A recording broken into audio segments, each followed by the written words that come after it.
The power of association. In our institutions where many are laboring together, the influence of association is very great.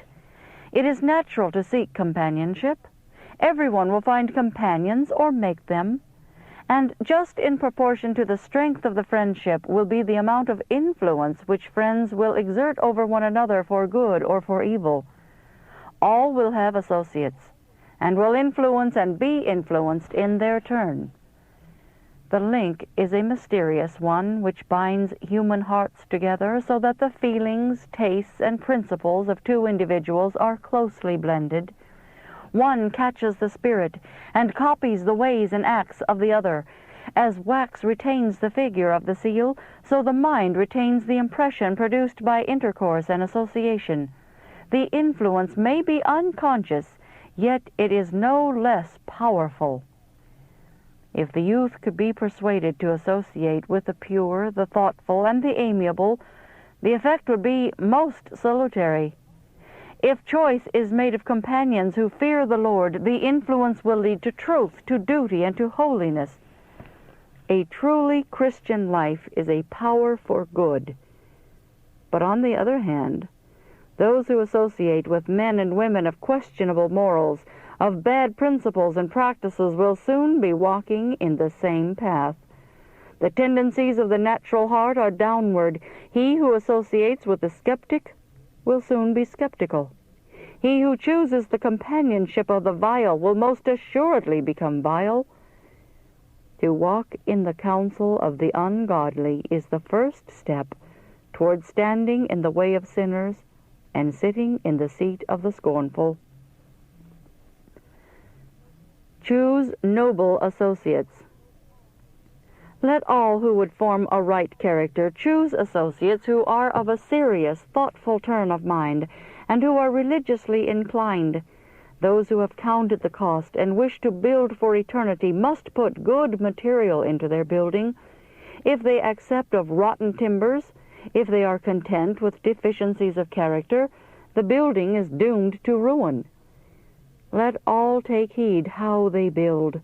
The storm of temptation will sweep over the building, and unless it is firmly and faithfully constructed, it will not stand the test. A good name is more precious than gold. There is an inclination with the youth to associate with those who are inferior in mind and morals. What real happiness can a young person expect from a voluntary connection with persons who have a low standard of thoughts, feelings, and deportment? Some are debased in taste and depraved in habits, and all who choose such companions will follow their example. We are living in times of peril that should cause the hearts of all to fear. We see the minds of many wandering through the mazes of skepticism. The causes of this are ignorance, pride, and a defective character. Humility is a hard lesson to learn for fallen man. There is something in the human heart which rises in opposition to revealed truth on subjects connected with God and sinners, the transgression of the divine law and pardon through Christ. Study the Scriptures. My brethren and sisters, old and young, when you have an hour of leisure, open the Bible and store the mind with its precious truths. When engaged in labor, guard the mind, keep it stayed upon God. Talk less and meditate more. Remember, every idle word that men shall speak, they shall give account thereof in the day of judgment. Matthew 12:36. Let your words be select. This will close a door against the adversary of souls. Let your day be entered upon with prayer. Work as in God's sight. His angels are ever by your side, making a record of your words, your deportment, and the manner in which your work is done. If you turn from good counsel and choose to associate with those who you have reason to suspect are not religiously inclined, although they profess to be Christians, you will soon become like them. You place yourself in the way of temptation, on Satan's battleground, and will, unless constantly guarded, be overcome by his devices. There are persons who have for some time made a profession of religion who are to all intents and purposes without God and without a sensitive conscience. They are vain and trifling. Their conversation is of a low order. Courtship and marriage occupy the mind to the exclusion of higher and nobler thoughts. The associations chosen by the workers are determining their destiny for this world and for the next. Some who were once conscientious and faithful have sadly changed. They have disconnected from God, and Satan has allured them to his side. They are now irreligious and irreverent, and they have an influence upon others who are easily molded. Evil associations are deteriorating character. Principle is being undermined. He that walketh with wise men shall be wise, but a companion of fools shall be destroyed. Proverbs 13:20. Avoid flirtation. The young are in danger, but they are blind to discern the tendencies and result of the course they are pursuing. Many of them are engaged in flirtation. They seem to be infatuated. There is nothing noble, dignified, or sacred in these attachments, as they are prompted by Satan. The influence is such as to please him.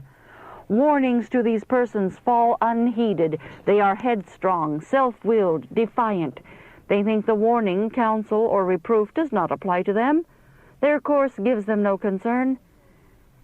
They are continually separating themselves from the light and love of God.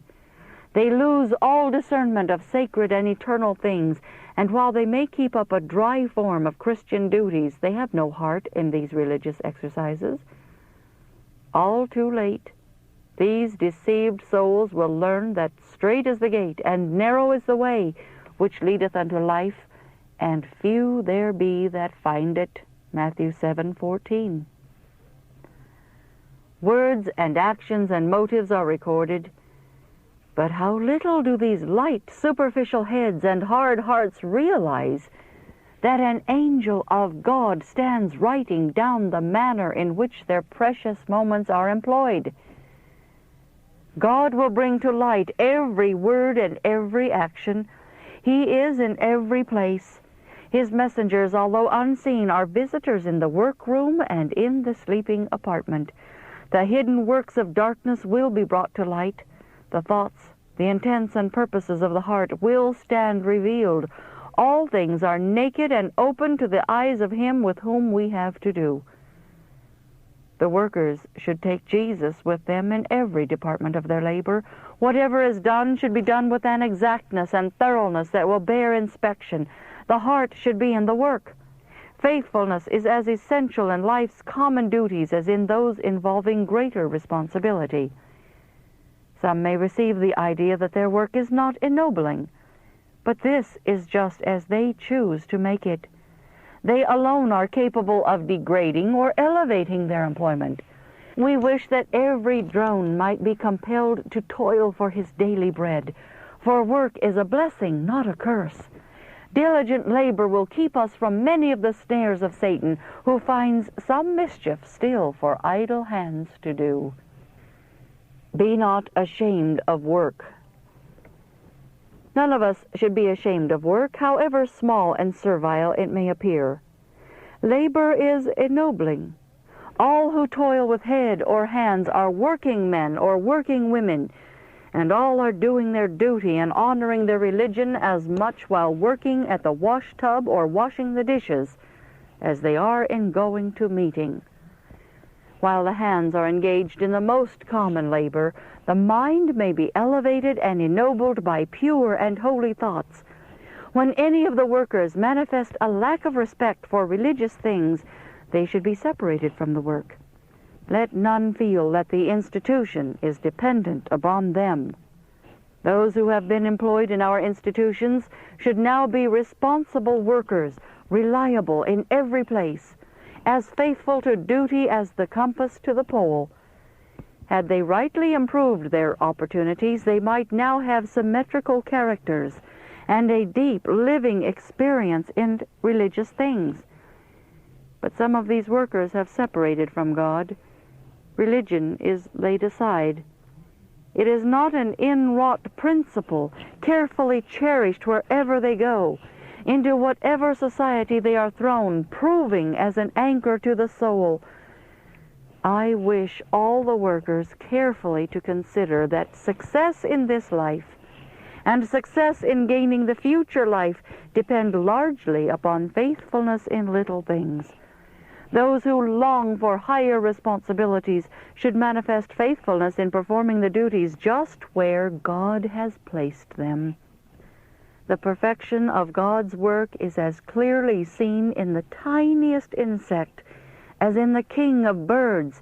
The soul of the little child that believes in Christ is as precious in his sight as are the angels about his throne. Be ye therefore perfect, even as your Father which is in heaven is perfect. Matthew 5:48. As God is perfect in his sphere, so man may be perfect in his sphere. Whatever the hand finds to do should be done with thoroughness and dispatch, faithfulness and integrity in little things. The performance of little duties and little deeds of kindness will cheer and gladden the pathway of life. And when our work on earth is ended, every one of the little duties performed with fidelity will be treasured as a precious gem before God.